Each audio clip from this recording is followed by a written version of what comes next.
Est-ce là, la malade? Oui, je n'ai qu'elle de fille, et j'aurais tous les regrets du monde si elle venait à mourir.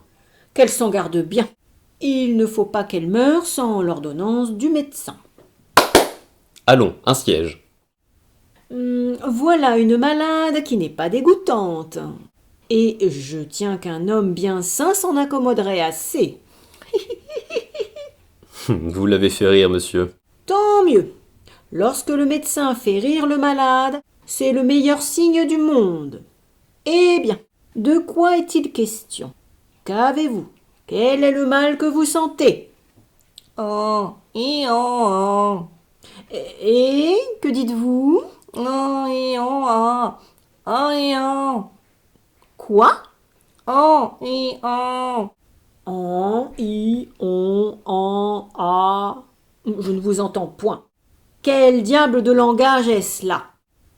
Monsieur, c'est là sa maladie. Elle est devenue muette, sans que jusqu'ici on en ait pu savoir la cause. Et c'est un accident qui a fait reculer son mariage. Et pourquoi?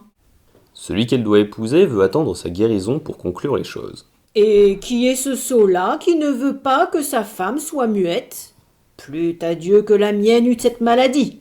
Je me garderais bien de la vouloir guérir. Enfin, monsieur, nous vous prions d'employer tous vos soins pour soulager son mal. Ah!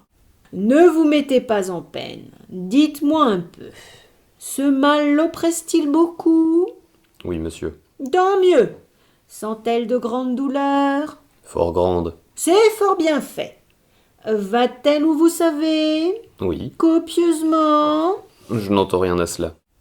La matière est-elle louable? Je ne connais pas ces choses. Donnez-moi votre bras. Voilà un pouls qui marque que votre fille est muette. Eh, oui, monsieur, c'est là son mal. Vous l'avez trouvé du premier coup. Ha ha! Voyez comme il a deviné sa maladie.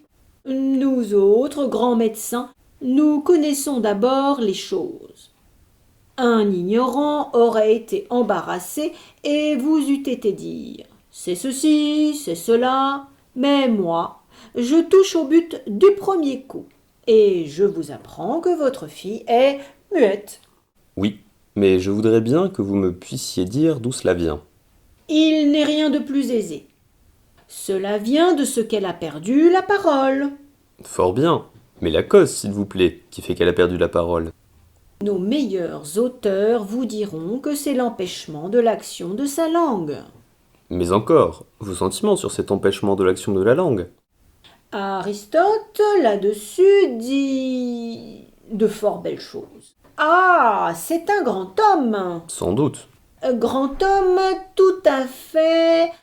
Un homme qui était plus grand que moi de tout cela. Pour revenir donc à notre raisonnement, je tiens que cet empêchement de l'action de sa langue est causé par de certaines humeurs, qu'entre nous autres savants nous appelons humeurs pécantes. Pécante, c'est-à-dire humeur pécante. D'autant que les vapeurs formées par les exhalaisons des influences qui s'élèvent dans la région des maladies, venant, pour ainsi dire, à... Entendez-vous le latin? En aucune façon. Vous n'entendez point le latin? Non.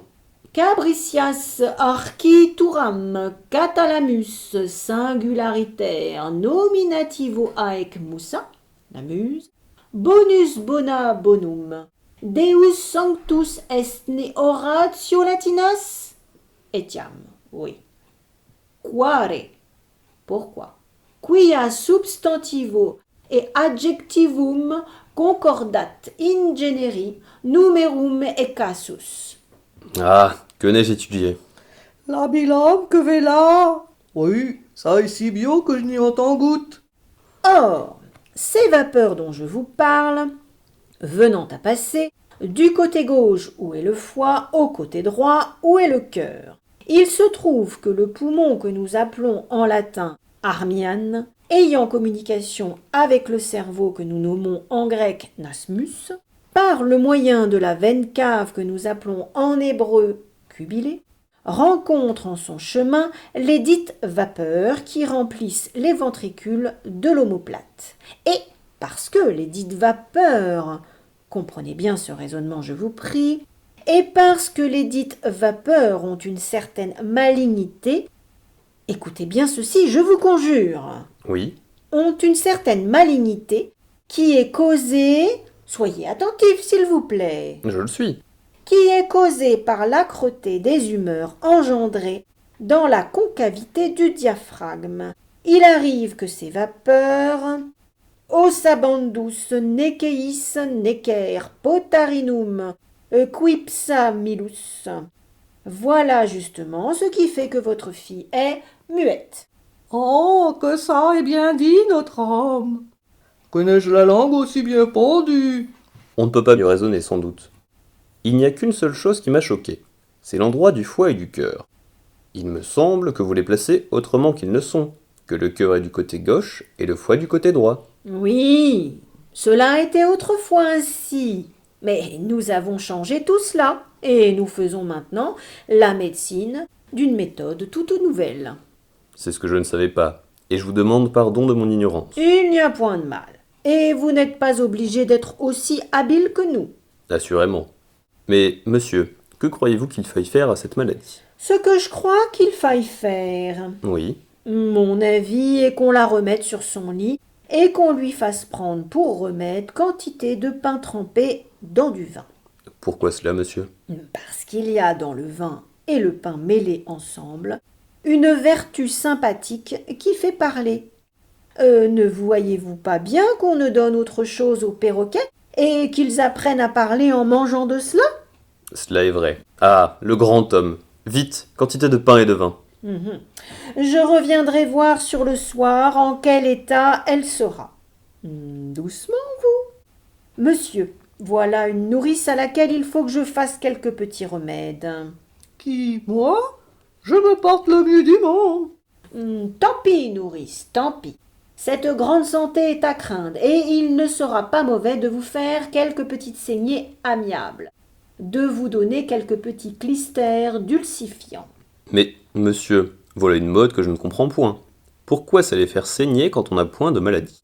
Il n'importe, la mode en est salutaire, et comme on boit pour la soif à venir, il faut se faire aussi saigner pour la maladie à venir. Ma fille, je me moque de ça. Et je ne veux point faire de mon corps une boutique d'apothicaire. Oh, vous êtes rétive aux remèdes, mais nous saurons vous soumettre à la raison. Je vous donne le bonjour. Attendez un peu, s'il vous plaît. Que voulez-vous faire? Vous donnez de l'argent, monsieur. Non, je n'en prendrai pas, monsieur. Monsieur. Point du tout. Un petit moment. En aucune façon. De grâce. Vous vous moquez? Voilà qui est fait. Je n'en ferai rien. Eh, Ce n'est pas l'argent qui me fait agir. je le crois. Cela est-il de poids? Oui, monsieur. Je ne suis pas un médecin mercenaire. Je le sais bien. L'intérêt me gouverne point. Je n'ai pas cette pensée.